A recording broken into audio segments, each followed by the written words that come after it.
أعوذ بالله من الشيطان الرجيم.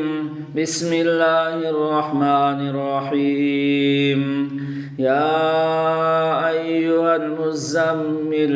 قم الليل إلا قليلا نصفه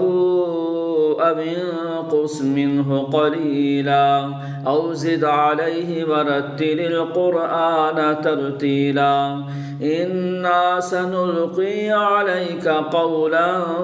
ثقيلا إن ناشئة الليل هي أشد وطئا وأقوم قيلا إن لك في النهار سبحا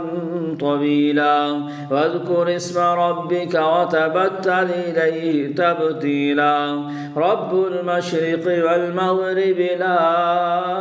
إله إلا هو فاتخذه وكيلا واصبر على ما يقولون واهجرهم هجرا جميلا وذرني والمكذبين أولي النعمة ومهلهم قليلا إن لدينا أنكالا وجحيما وطعاما ذا غصة وعذابا أليما يوم ترجف الأرض والجبال وكانت الجبال كثيبا مهيلا إنا أرسلنا إليكم رسولا شاهدا عليكم كما أرسلنا إلى فرعون رسولا فعصى فرعون الرسول فأخذناه أخذا وبيلا فكيف تتقون إن كفرتم يوما يجعل الولدان شيبا السماء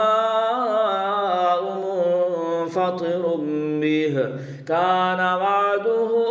مفعولا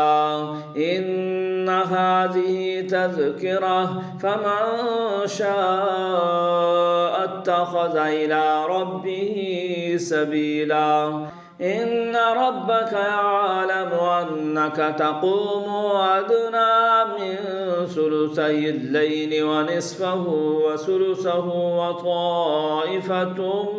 من الذين معك والله يقدر الليل والنهار علم أن لن تحصوه فتاب عليكم فاقرؤوا ما تيسر من القرآن